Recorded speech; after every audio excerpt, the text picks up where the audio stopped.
Hello friends, বাঙালির নানা স্বাদে আপনাদের সবাইকে স্বাগত। আজকের রেসিপি চিংড়ি মাছ দিয়ে ছোলার ডাল। ঘরে থাকা খুব কম উপকরণ দিয়ে ঝটপট রান্নাটা করে নেওয়া যায়। গরম ভাত, রুটি, পরোটার সঙ্গে খেতে কিন্তু ভীষণই ভালো লাগে। চাইলে আপনারা এটা জামা ষষ্ঠীর দিন তৈরি করতে পারেন, সবাই খেয়ে কিন্তু আপনার প্রশংসাই করবে। দেখে নেওয়া যাক আজকে আমার রেসিপি। চিংড়ি মাছ দিয়ে ছোলার ডাল রান্না করার জন্য আগের দিন রাত্রিবেলা হাফ কাপ ছোলার ডাল ভালো করে ধুয়ে আমি জলে ভিজিয়ে রেখেছিলাম। পরের দিন সকালে আমি ডালের জলটা ফেলে পরিষ্কার করে ডালটা ধুয়ে নিয়েছি।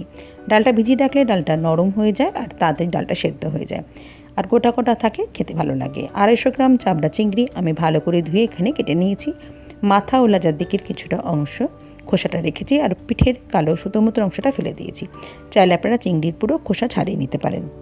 চিংড়ি মাছটা একটা বড় পাত্রে ঢেলে নিলাম। এবার এর মধ্যে দিয়ে দেবো হাফ চামচ নুন আর অল্প করে একটু হলুদ গুঁড়ো। নুন হলুদটা দিয়ে ভালো করে একটু মেখে নেব। এখানে আপনারা ছোট বড় যে কোনো সাইজের চিংড়ি মাছ ব্যবহার করতে পারেন। খুব বেশি বড় চিংড়ি মাছ ব্যবহার করবেন না, তাহলে খেতে ভালো লাগবে না। চিংড়ি মাছের পরিমাণটা আপনাদের পছন্দ মতন বাড়ি বা কমিয়ে নিতে পারেন। চিংড়ি মাছটা 5 মিনিট রেখে দেবো। ততক্ষণ ডালটা সেদ্ধ করে নেব। আমি আগে থেকেই কফি কাপের 1 কাপ জল গরম হতে বসিয়ে দিয়েছিলাম। খুব বেশি জল দেবেন না। ধুয়ে রাখা ডালটা দিয়ে দিলাম। এবার এর মধ্যে দিয়ে দিচ্ছি 1 চা চামচ নুন, আর দেবো অল্প করে একটু হাফ চামচ মতন হলুদ গুঁড়ো। একটা কাঁচা লঙ্কা চিড়ে এর মধ্যে দিয়ে দিচ্ছি, আর দেবো একটা তেজপাতা। দিয়ে ভালো করে মিশিয়ে প্রেশার কুকারে ঢাকাটা আটকে হাই ফ্লেমে একটা সিটি দিয়ে নেব। তারপরে মিডিয়াম ফ্লেমে একটা সিটি দেবো। এখানে ডালটা কিন্তু খুব বেশি নরম করে সেদ্ধ করবেন না, একটু গোটা গোটা থাকবে, তাহলে কিন্তু খেতে ভালো লাগবে। হাই ফ্লেমে একটা সিটি পড়ে গেল, গ্যাসের ফ্লেমটা মিডিয়ামে করে দেবো। মিডিয়ামে একটা সিটি পড়ে গেল, গ্যাসের ফ্লেমটা বন্ধ করে দেবো। প্রেশার কুকার ঠান্ডা হয়ে গেছে, পেপারটা বেরিয়ে গেছে। খুলে দেখে নিচ্ছি ডালটা কীরকম সেদ্ধ হয়েছে। ডাল দেখুন একদম গোটা গোটা আছে। আমি একটা ডাল হাতে একটু প্রেস করে দেখিয়ে দিচ্ছি। ডালটা দেখুন ভেতর থেকে একদম সেদ্ধ হয়ে গেছে। এরকম কিন্তু ডালটা সেদ্ধ করবেন, কেন ডালটা কিন্তু পরেও মশলা দিয়ে কষাবার পরে ফুটবে। বেশি যদি নরম করে সেদ্ধ করেন ডালটা খেতে অত ভালো লাগবে না। ডালটা কিন্তু এরকমই সেদ্ধ করে নিতে হবে। এবার রান্নাটা করে নেবো। গ্যাসে কড়া গরম হতে বসিয়ে দিয়েছি। কড়া গরম হয়ে গেছে, দিয়ে দিচ্ছি 3 টেবিল চামচ সর্ষের তেল।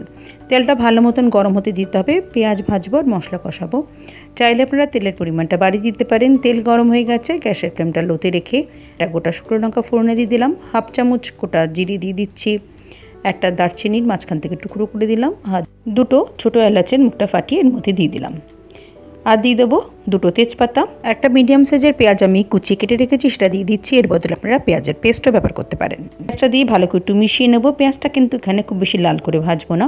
দিয়ে দিচ্ছি অল্প করে নুন। নুন দিলে পেঁয়াজটা তাড়াতাড়ি নরম হয়ে যাবে। গ্যাসের ফ্লেমটা মিডিয়ামে করে দিয়ে পেঁয়াজটা একটু হালকা লালচে করে ভেজে নেবো। খুব বেশি লাল করে ভাজবেন না, পেঁয়াজের কালারটা চেঞ্জ হয়ে গেলে কিন্তু হয়ে যাবে। গ্যাসের ফ্লেমটা লোতে রেখেই দিয়ে দিচ্ছি থেতো করা রসুন 1 চা চামচ আর ঘষে নেওয়া আদা 1 চা চামচ। আদা রসুনের পেস্টও এখানে ব্যবহার করতে পারেন। আদা রসুনটা দিয়ে 2 মিনিট একটু ভেজে নেব। গ্যাসের ফ্লেমটা লোতে রেখে কিন্তু ভাজতে হবে। ভাজা হয়ে গেছে। এবার ছোটো থেকে একটা টমেটো আমি কেটে রেখেছিলাম টুকরো করে, সেটা দিয়ে দিচ্ছি। টমেটোটা দিয়ে ভালো করে একটু মিশিয়ে নেব। এই টমেটোর জলেতেই কিছু গুঁড়ো মশলা দেব। গ্যাসের ফ্লেমটা কিন্তু এখন লোতে রাখতে হবে। দিয়ে দিচ্ছি 1 চা চামচ জিরের গুঁড়ো। এখানে চামচটা ছোটো, তাই 2বার দিচ্ছি। হাফ চা চামচ দেব ধনের গুঁড়ো। হাফ চা চামচ দেবো হলুদ গুঁড়ো। আমি ডাল সেদ্ধর সময় হলুদ দিয়েছিলাম, হলুদটা বুঝে দেবেন। এবার সব শুদ্ধ ভালো করে মিশিয়ে একটু কষিয়ে নেব। চাইলে আপনারা লঙ্কার গুঁড়ো ব্যবহার করতে পারেন। আমি এখানে 3টে কাঁচা লঙ্কা চিড়ে এর মধ্যে দিয়ে দিচ্ছি। কাঁচা লঙ্কার পেস্টও ব্যবহার করতে পারেন। ঝালটা আপনারা আপনাদের স্বাদ অনুযায়ী দেবেন। কাঁচা লঙ্কাগুলো একটু ভেঙে দিচ্ছি যাতে ঝালটা এর মধ্যে হয়ে যায়। যেহেতু গুঁড়ো মশলা, সেজন্য একটু অল্প করে জল দিয়ে দিলাম যাতে মশলাটা পুড়ে না যায়। গ্যাসের ফ্লেমটা লো টু মিডিয়ামে রেখে 3 থেকে 4 মিনিট মশলাটা কষিয়ে নিতে হবে। এবার এর মধ্যে দিয়ে দিচ্ছি 1 চামচের থেকে একটু কম কাশ্মীর গুঁড়ো লঙ্কাটা, সুন্দর কালার হবে, টেস্টটাও ভালো হবে।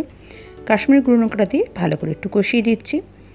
আবার একটু জল দিয়ে দেবো। অল্প অল্প করে জল দিয়ে মশলাটা কষালে মশলাটা ভালো মতন কষানো হবে। এখানে টমেটোটা একটু তাড়াতাড়ি এতে নরম হয়ে যায়, সেজন্য 2 মিনিটের জন্য গ্যাসের ফ্লেমটা লোতে রেখে ঢাকা দিয়ে দিলাম। 2 মিনিট পর ঢাকাটা তুলে ফেললাম। দেখুন উপরে কিন্তু তেল ভেসে উঠেছে, টমেটোটা সফট হয়ে গেছে। ভালো মতন মশলাটা এখানে কষানো হয়ে গেছে। দিয়ে দেবো নুন হলুদ মেখে রাখা চিংড়ি মাছ। চিংড়ি মাছটা এই মশলার সঙ্গে দিয়ে 2 থেকে 3 মিনিট একটু কষিয়ে নেব। চিংড়ি মাছ আমি ভাজছি না, এভাবে করে কষিয়ে নিলে চিংড়ি মাছ শক্ত হবে না, খেতে ভালো লাগবে। আপনারা চাইলে হালকা করে একটু ভেজে নিতে পারেন। আমার কাছে এভাবে কষিয়ে রান্না করলে টেস্টটা বেশি ভালো লাগে। ভালো মতন কষানো হয়ে গেছে, তেল ছেড়ে দিয়েছে। এবার সেদ্ধ করে রাখা ছোলার ডালটা এর মধ্যে দিয়ে দেবো। প্রেশার কুকারটা হাফ কাপ মতন গরম জল দিয়ে একটু ধুয়ে দিয়ে দিলাম। আপনারা যে যেরকম ডালের মতো রাখতে চান সেভাবে গরম জল ব্যবহার করবেন। এই রেসিপিতে কিন্তু খুব বেশি পাতলা হবে না ডালটা।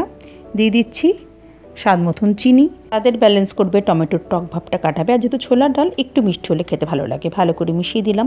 নুন ঝাল মিষ্টিটা আপনারা আপনাদের স্বাদ অনুযায়ী দেবেন। গ্যাসের ফ্লেমটা লো টু মিডিয়ামে করে দিয়ে ঢাকা দিয়ে 5 মিনিট হতে দেবো, এর থেকে বেশি সময় লাগবে না। 5 মিনিট পর ঢাকাটা তুলে ফেললাম। চিংড়ি মাছ ভালো মতন সেদ্ধ হয়ে গেছে, ডালটা অনেকটা গলে গেছে। এই সময় আপনারা চেক করে নেবেন, আপনাদের স্বাদ অনুযায়ী যেটা লাগবে দেখে দিয়ে নেবেন। আপনারা যে যেরকম ঘনত্ব রাখতে চান ডালের সেভাবে দেখে নামিয়ে নিতে হবে। আমি দেখে নিচ্ছি আমার কিছু লাগবে না, আমি অল্প করে হাফ চামচ মতন গরম মশলার গুঁড়ো দিয়ে দিলাম। চিংড়ি মাছের ফ্লেভারটা আমার কাছে বেশি ভালো লাগে বলে গরম মশলার পরিমাণটা একটু কম রেখেছি। আর দিয়ে দিলাম হাফ চামচ মতন ঘি দিলে খেতে ভালো লাগে।